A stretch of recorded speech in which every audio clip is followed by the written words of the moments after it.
ऋषिराम, अब बल का नहीं बुद्धि का प्रयोग करो।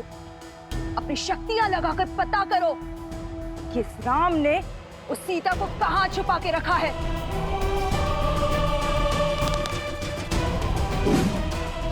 यदि हम उस तक पहुंच गए तो ये युद्ध यहीं समाप्त हो जाएगा और ये राम स्वयं ही समर्पण कर देगा।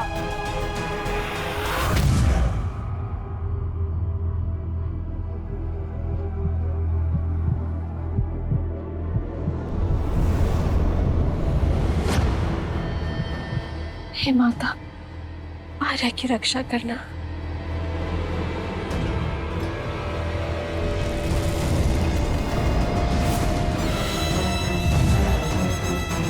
राम ने लक्ष्मण के साथ सीता को कहां छुपा कर रखा है पता चल गया। तो विलंब किस बात का? चलो।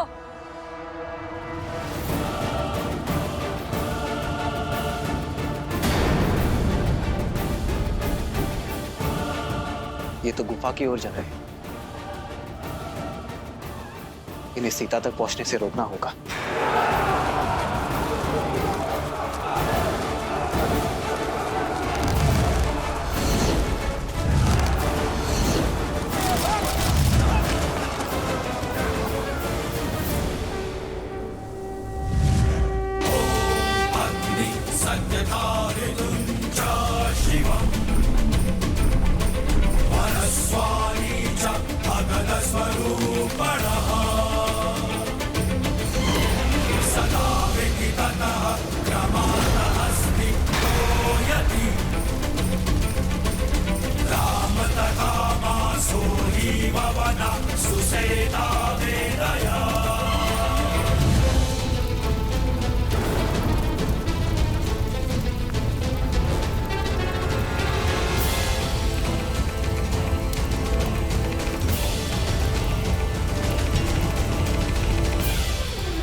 जब धर्म के पद पर न्याय की इच्छा और संकल्प का बल हो तो दीन क्या 100 शीश वाला पापी भी ध्वस्त होता है।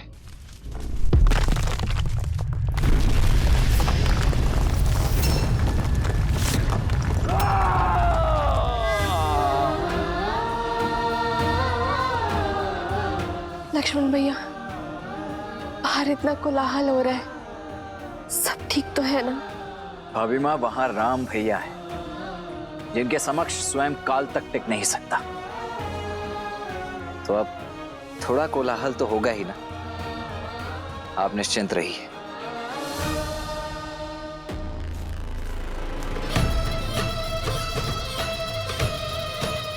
बल दिखाता है, छल दिखाता है।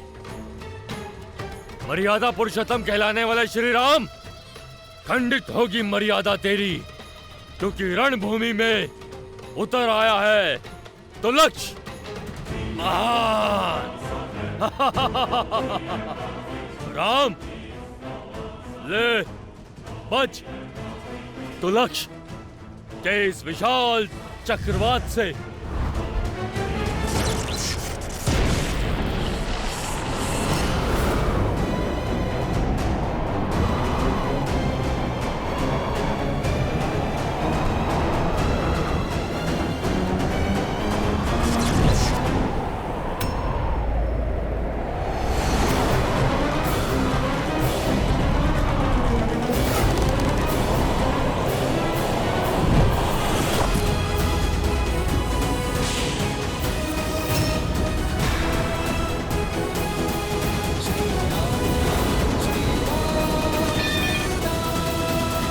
कब तक बचोगे वनवासी?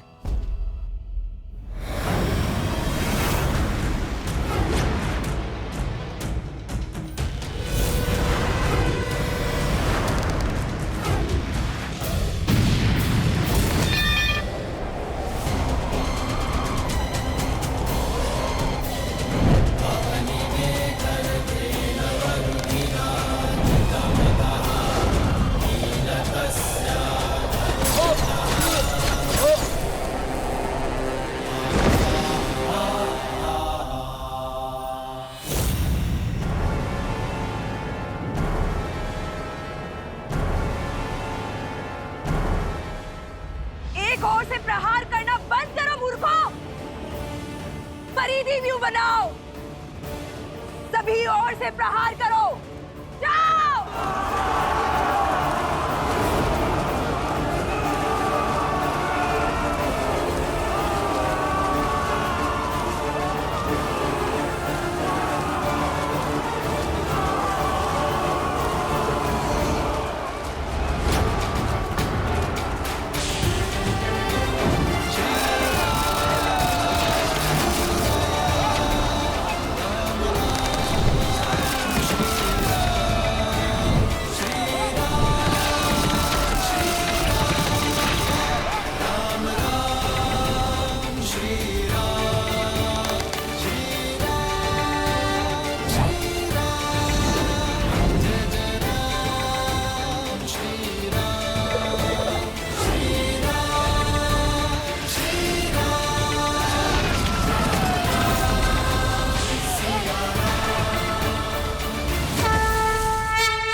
हो क्या रहा है ये? एक एक करके हमारे सारे वीर धराशायी हो रहे हैं। कुछ राक्षसों की मृत्यु देखकर उद्देश्य भूल तो नहीं गए खर? राक्षस है हम, लंकेश के सेनापति दूषण, वयम रक्षम। अब तक दूषण का नाम सुना होगा, आज मेरा शौर्य देखो राम।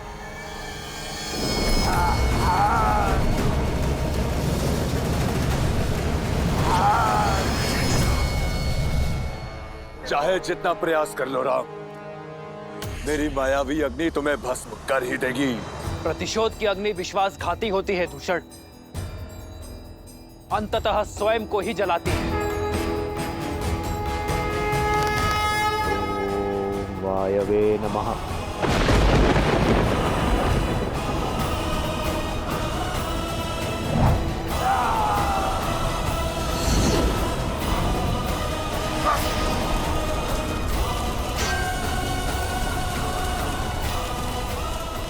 दूषण, मेरे भाई,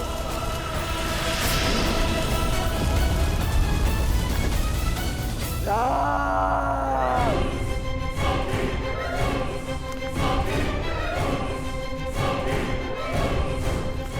अब मेरी बहन के अपमान का ही नहीं, मेरे भाई के प्राणों का मूल्य भी चुकाना होगा राम। तुम्हारा विनाश तुम्हारे समक्ष खड़ा है। नेत्र खोलो खार और देखो कि विनाश किसके सामने खड़ा है। अभी भी समय है, लौट जाओ और अपने पापों का प्रायश्चित करो, अन्यथा ये प्रतिशोध की ज्वाला तुम्हें भी निगल जाएगी। देखते हैं कौन किसको निगलता है।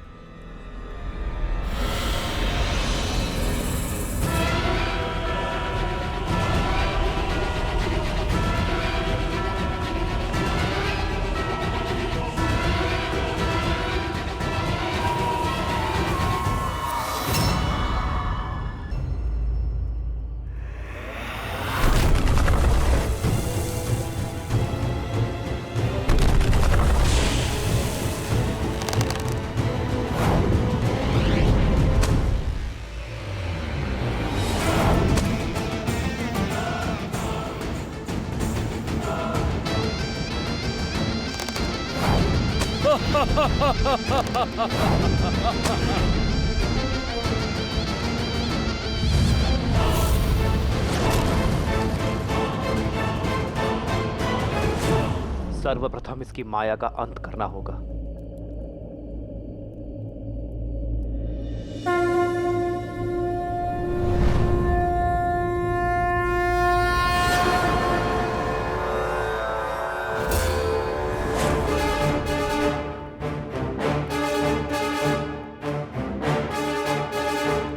विराजयस्त्र विश्वजिते धनाजिते सर्वजिते सत्राजिते ताउर्वराजिते अश्वजिते गोजिते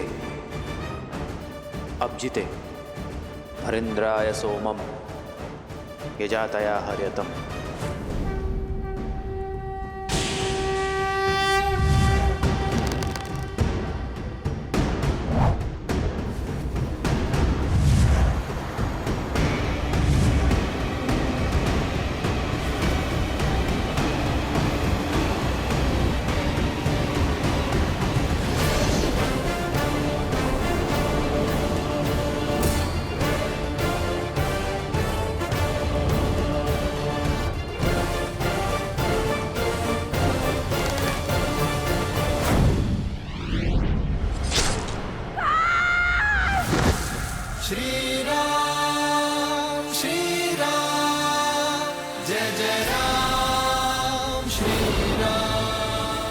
अभी ये युद्ध समाप्त नहीं हुआ है राम।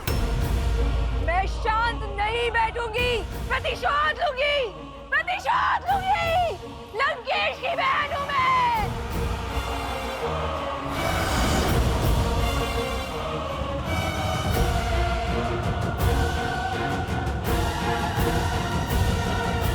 लक्ष्मण भैया, अब और प्रतीक्षा नहीं होती।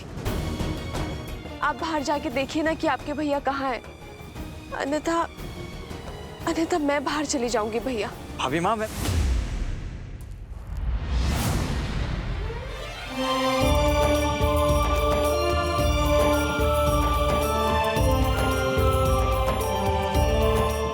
अरे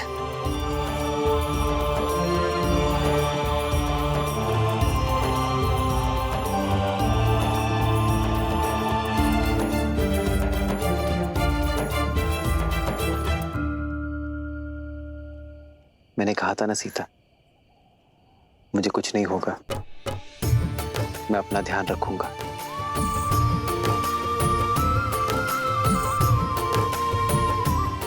भैया, युद्ध, क्या युद्ध समाप्त हो गया?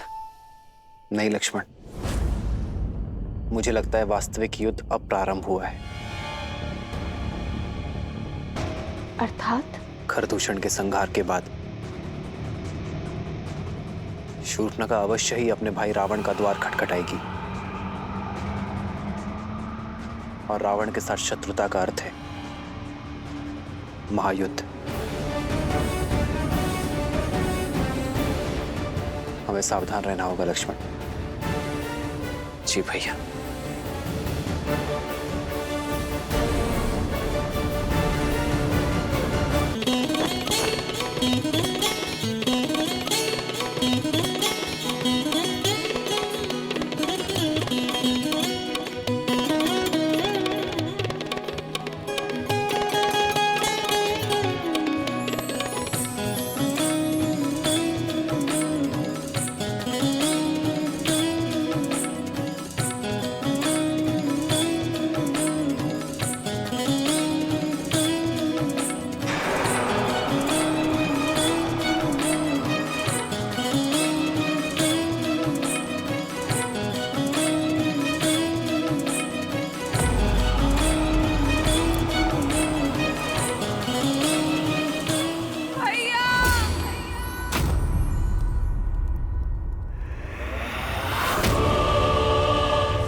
बहन, ये क्या अनर्थ हुआ?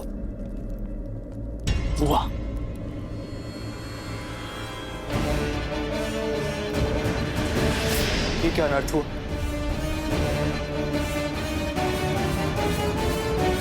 भैया, प्रहार हुआ है भैया। आपके शौर्य और गर्व पर प्रहार हुआ है भैया।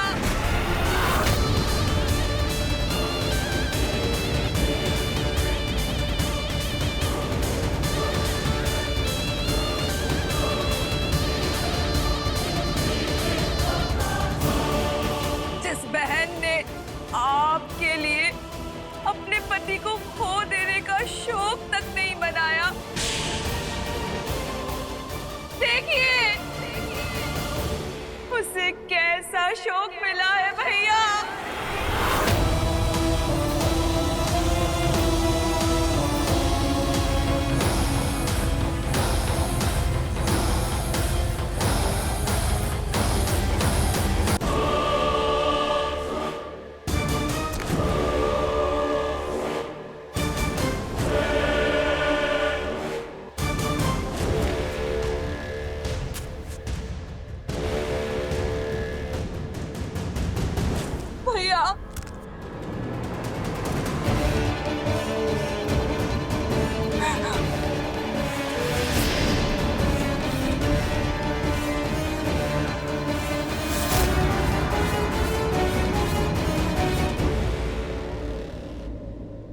आंसू नहीं,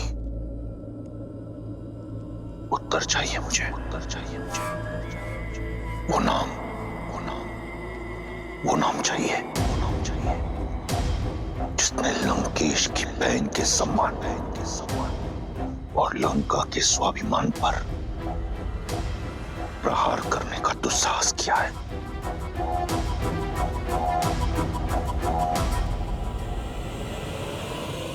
और मुझे प्रतीकार, उस उद्दंडी का संहार, उस राम का सर्वनाश चाहिए मुझे भैया।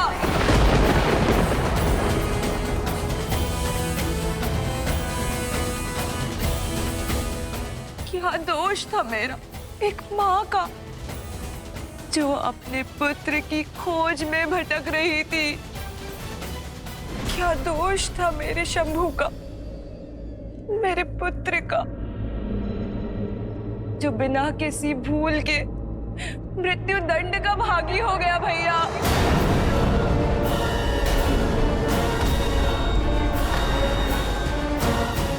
शंभू।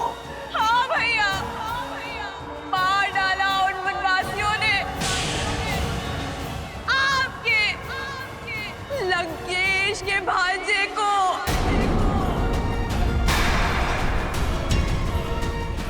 मेरे रूप के साथ साथ मेरी आत्मा भी छलनी कर दी उन लोगों ने भैया।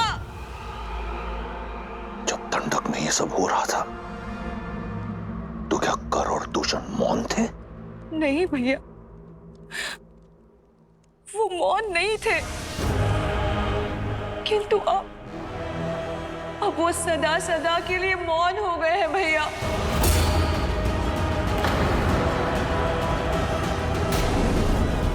जब खर और दूषण भैया इस पाप का कारण जानने उनके पास गए तो उन दुष्ट वनवासियों ने उनके साथ साथ हमारे 14,000 असुर संबंधियों का भी संहार कर दिया भैया। राम और लक्ष्मण ने राक्षसों के विरुद्ध युद्ध का शंखनाद कर दिया भैया।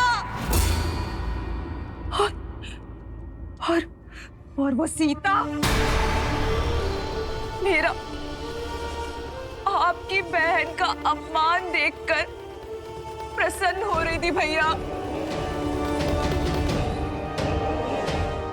मुझे प्रतिकार चाहिए भैया, प्रतिकार चाहिए भैया।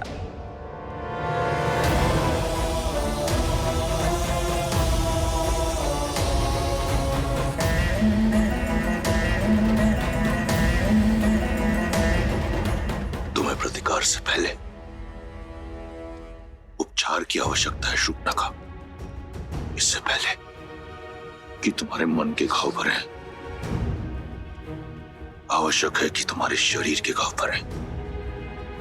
हमारे राजवैद्य सुसैन अपनी चिकित्सा से तुम्हारे रूप को पुनः लौटा देंगे।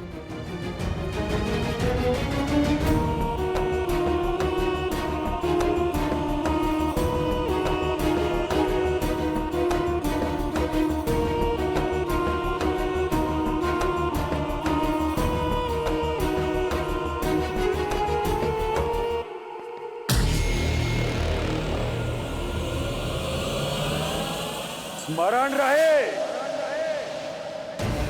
जो इस कक्ष में बीता है उस पर कोई संवाद, कोई चर्चा नहीं होगी। मेरे बहन के इस अपमान की चर्चा अगर इस कक्ष के बाहर निकली तो उस वनवासी से पहले मैं तुम सबके प्राण हर लूंगा।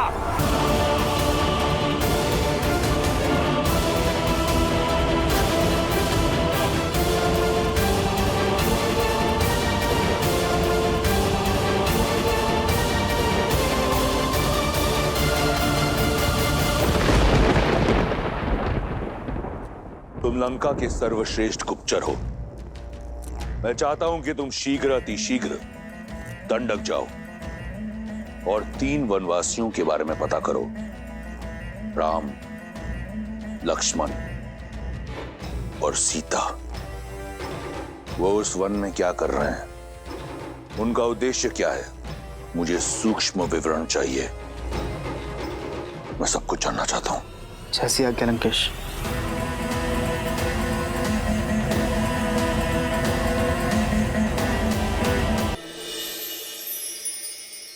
आओ सीते।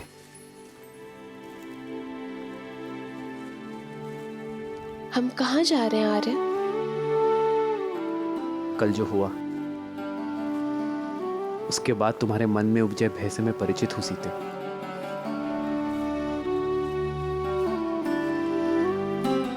तुम्हारी प्रसन्नता कहीं लुप्त हो गई है, बस उसे ही ढूंढने जा रहे हैं।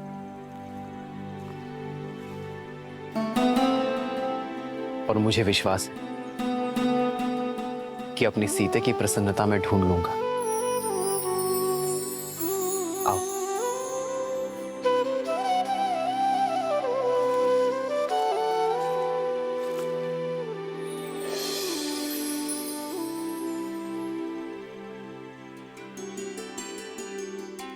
प्रेम समर्पण करुणा ज्ञान से है भरा दो प्यारा नाम।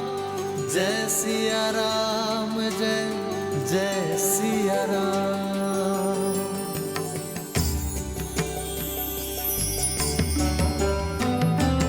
राम है लोचन, सीता दृष्टि, राम है अद्भुत। सीता वृष्टि, राम सियासा। जानती नहीं थी कि इस भयानक वन में इतना सुंदर स्थान भी हो सकता है। देखा, लौट आई ना तुम्हारी प्रसन्नता। अपने इन भावों और प्रयास से आप मेरे मन को आनंदित कर ही देते आ रहे। कैसे वनवास के इस जटिल समय को आपने अपने समर्पण से कितना सरल बना दिया। तुम भी तो मेरा हर पल सुंदर बना देती हो सीते। अपने प्रेम से ही तो तुमने इस वन में स्वर्ग बसाया है।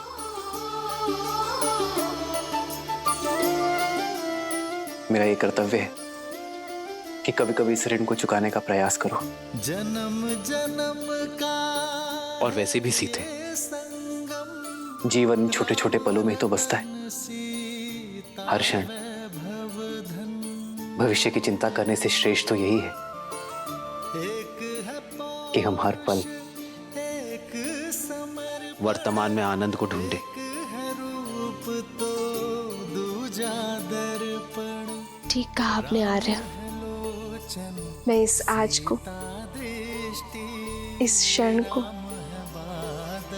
इस प्रेम को सजो लेना चाहती हूँ जीवन भर के लिए।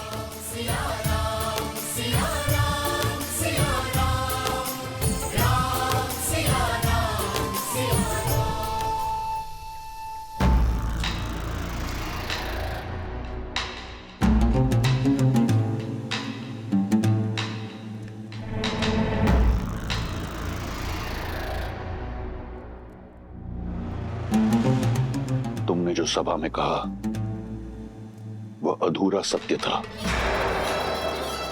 मैं पूर्ण सत्य जानना चाहता हूं। तुम्हारे साथ दंडक में क्या हुआ शूर्पणखा? सत्य ये है कि मैं आपको दिया हुआ अपना वचन पूर्ण करना चाहती थी भैया। संसार की हर सबसे सुंदर वस्तु का स्वामी है मेरा भाई, परंतु यदि संसार की सबसे सुंदर स्त्री उसके पास ना हो तो ये गर्व अधूरा है भैया। और उसी को पूर्ण करने के लिए मैं सीता के हरण के लिए गई थी और मेरा पुत्र शंभु मेरे इस उद्देश्य को पूर्ण करने के लिए मेरे साथ गया था, परंतु उस राम ने मेरे पुत्र के प्राण हर लिए और मुझसे मेरा मान। अपने भाई के लिए संसार की सबसे सुंदर स्त्री को लेने गई थी, परंतु अपना सौंदर्य खोकर लौट आई। किंतु मैं हार नहीं मानूंगी भैया। रूप गया तो क्या, परंतु मैं वचन नहीं जाने दूंगी। फिर से स्वस्थ होकर मैं फिर जाऊंगी, या तो उस राम का अंत करके सीता को अपने भाई लंकेश को सौंपूंगी, या तो फिर उसके हाथों मारी जाऊंगी। अपने भाई के आनंद के लिए कुछ भी करने को सज्ज हूं मैं। तुम्हें कुछ करने की आवश्यकता नहीं। उस वनवासी के साथ क्या करना है वो मार्ग मैं निकालूंगा। लंका और लंकेश के सम्मान को पुनः लौटाने का केवल एक ही मार्ग है भैया, राम का वध और सीता का वरण।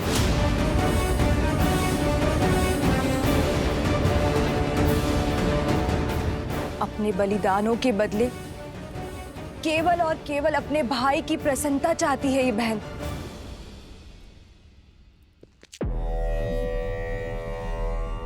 तुम्हें न्याय मिलेगा और लंका को उसके अपमान का प्रतिकार।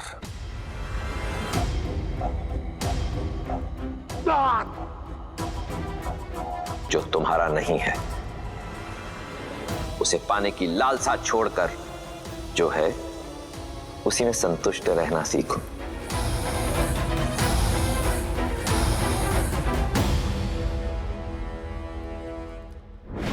जब मन में संशय का नाद हो तो न्याय का डंका नहीं बजता है। मैं जानती हूं भैया कि महादेव को दिए हुए वचन के कारण आप चिंतित हैं, परंतु अब तो वो भी आड़े नहीं आएगा भैया, क्योंकि अब आप सीता पर दृष्टि नहीं डाल रहे हैं, आप प्रतिशोध ले रहे हैं अपनी बहन और अपने वंश पे किए गए अपमान का। आपके पास उत्तर देने के लिए है महादेव को कि आपकी बहन पर जो अत्याचार हुआ है उसका दंड दे रहे हैं आप राम को, उसके प्राण लेके। एक अबला विधवा का उद्धार करने के लिए उससे विवाह किया। सीता लंका के स्वर्ण महलों में रहने के योग्य है, ना कि वन में दर दर भटकने के। सीता उस राम के योग्य नहीं जिसके तन पर ना तो वस्त्र है और ना पैरों में पादुकाएं। भैया, आप एक स्त्री को उसका अधिकार दे रहे हैं। एक स्त्री होने के नाते मुझे पूर्ण विश्वास है कि इस उपकार के बदले सीता सदा आपकी ऋणी रहेगी। हमें शीघ्र उत्तर देना चाहिए पिताश्री।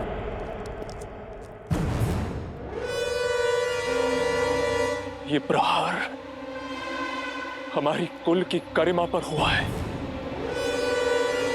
हम इसका प्रतिशोध अवश्य लेंगे।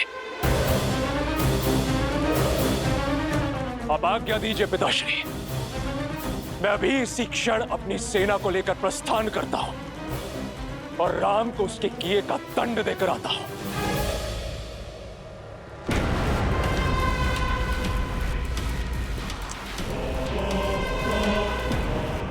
मुझे तुम्हारे शौर्य पर गर्व है। भैया, इस विषय पर हमें शांति से विचार करना चाहिए। राम साधारण मनुष्य नहीं लगते। ताड़का, महाकपाल, राज जैसे असुरों का अंत किया है उन्होंने। उन्हें हराना सरल नहीं होगा भैया। भैया, नीति तो यही कहती है कि हमें राम से संवाद करना चाहिए, उनका पक्ष भी सुनना चाहिए। नारी का सम्मान करने वाले, अहिल्या को मुक्त कराने वाले धर्मात्मा ने किसी कारणवश शूर्पणखा पर प्रहार किया होगा।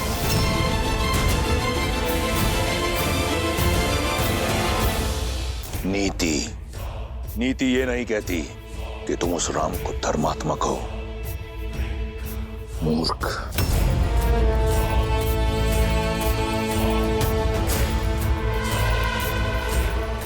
स्वामी, शूर्पणखा के साथ जो हुआ उससे मैं भी दुखी और उत्तेजित हूं, किंतु मुझे लगता है कि सत्य उससे अधिक बड़ा है जितना शूर्पणखा ने बताया।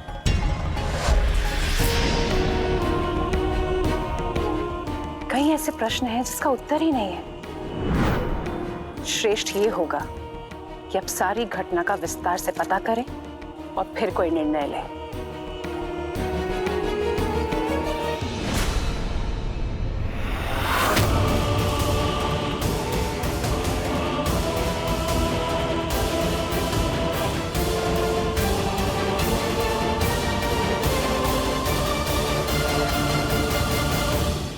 दो 210, 211, 212।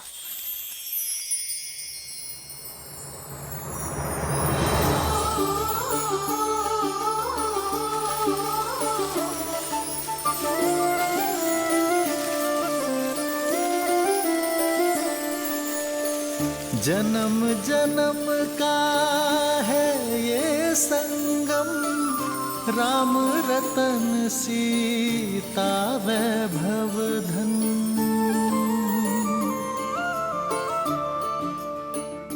213, 214, 215, 216, 217।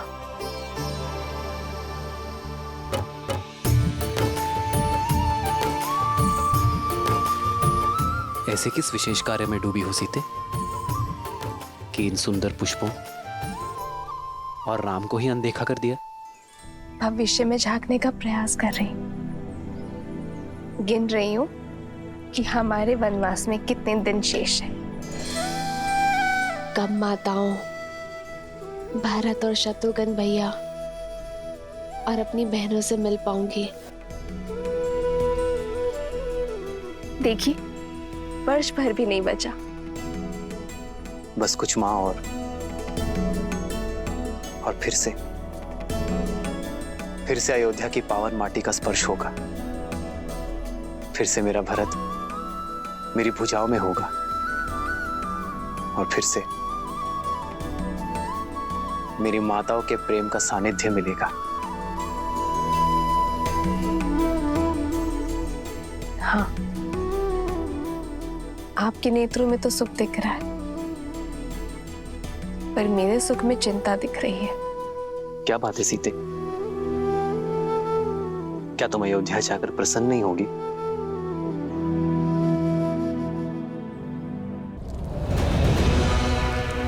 इस विशेष कार्य पर जा रहे हैं लंकेश। अचानक कहां प्रस्थान कर रहे हैं? वार शूर्पणखा की नाक पर नहीं, लंका के सम्मान पर हुआ है।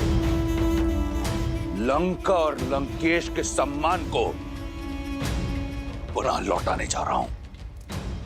बिना सेना के उसके विरुद्ध लड़ने जा रहे हैं जिसने हमारे 14,000 राक्षस संबंधियों का संहार कर डाला। स्मरण रहे, तुम लंकेश दशानन रावण से बात कर रही हो। वो रावण काल जिसका दास है, जिसकी नाभि में अमृत का वास है। साधारण दिव्यास्त्रों से उस तुच्छ मनुष्य ने 14,000 राक्षसों का संहार किया होगा, परंतु 14 लोगों के स्वामी के समक्ष टिक नहीं पाएगा वो। महाबली गज भी एक छोटी सी चींटी के सामने धराशायी हो जाता है लंकेश। मत भूलिए कि आपके वरदान में मनुष्यों से अभेदान नहीं है। और वो कोई साधारण मनुष्य नहीं है लंकेश। श्रेष्ठ यही होगा कि आप मेघनाथ को साथ लेकर जाइए। आखेट पर श्वान को लेके जाया करते हैं मंदोदरी, सिंह को नहीं। मैं जिस कार्य के लिए जा रहा हूं उसके लिए मेघनाथ की आवश्यकता नहीं, उस श्वान की आवश्यकता है जिसे मैंने इस दिन के लिए पाला है। तो क्या आप युद्ध नहीं करेंगे? तुम्हारी बुद्धि भय से ग्रस्त हो चुकी है। जिस पहनेपन ने मुझे रिझाया था वो कम हो गया है मंदोदरी। अपने राज्य से निष्कासित 2 वनवासियों को लंकेश चुनौती देगा? नहीं। शठे शाठ्यम समाचरेत। जैसा देवता वैसी पूजा, जैसा कर्म वैसा प्रतिकार।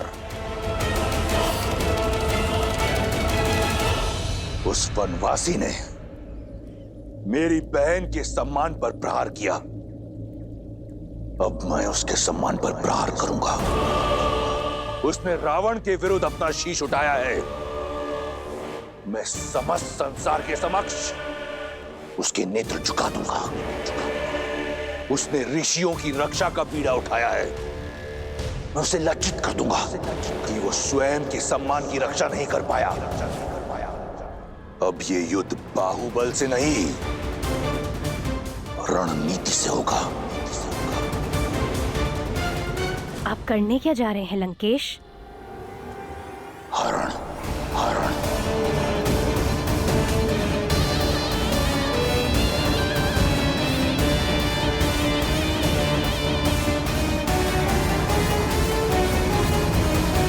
क्या बात है सीते? क्या तुम अयोध्या जाकर प्रसन्न नहीं होगी? कैसे रहूंगी? अयोध्या जाकर आप राजा होंगे, अपने कर्तव्य और प्रजा पालन में डूब जाएंगे। फिर मुझे कहाँ आपके साथ इतना समय मिलेगा जो यहाँ वनवास में मिलता है। वहां जय जयकार होगी, पर इस वन जैसी शांति कहाँ होगी। वहां आनंद के दीपक जलेंगे, पर जुगनुओं का दिव्य प्रकाश कहाँ होगा। ना ऐसी शांत नदी होगी और ना ऐसी पुष्प वर्षा। तो मेरे लिए तो हानि ही होगी ना। अरे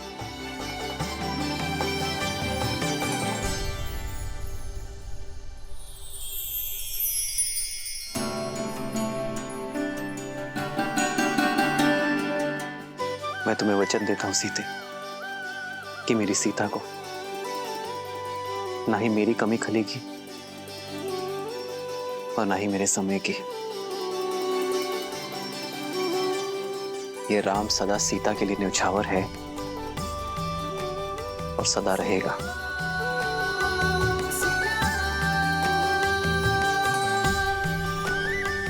कदाचित ये क्षण कभी समाप्त ना हो। कदाचित मैं जीवन भर के लिए ऐसे ही आपके कंधे पर सर रखकर बैठी रहूं, सदा सदा के लिए अपने श्री राम के पास। एक है पौरुष, एक समर्पण, एक है रूप तो दूजा दर्पण। जन्म जन्म का है ये संगम, राम रतन सीता वैभव धन। सिया राम, सिया राम, सिया राम, सिया राम। मैं राम के सम्मान का हरण करने जा रहा हूं। उस राम का वध क्षण भर में कर सकता हूं मैं, परंतु इससे उसे अपने दुखों से मुक्ति मिल जाएगी। जिस राम की प्रशस्ति तुम गा रही थी, उस राम का नाम छीन लूंगा मैं। लज्जा और दुख के सागर में डुबा दूंगा उसे भी और रघुकुल की रीति को भी। धीरे धीरे करके मारूंगा। सबसे पहले मैं उसकी सबसे प्रिय वस्तु छीन लूंगा। वो संसार के कोने कोने में भटकेगा, ढूंढेगा उसे, परंतु रावण के विरुद्ध कोई उसकी सहायता नहीं करेगा। निराशा और ग्लानि से पहले वो मरेगा, फिर उसका भाई लक्ष्मण, और वहां अयोध्या में उसकी प्रतीक्षा करते हुए उसका भाई भरत स्वतः ही आत्महत्या कर लेगा। बिना एक राक्षस के लहू बहाए मैं रघुकुल को लहू लुहान कर अपने कुल के नाशक से प्रतिशोध लूंगा, और उसके बाद सब ओर से निराश सीता को निर्विरोध लंका की रानी बनाऊंगा।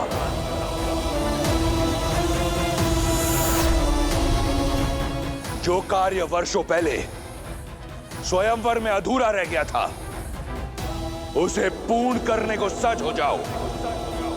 सीता का स्वागत।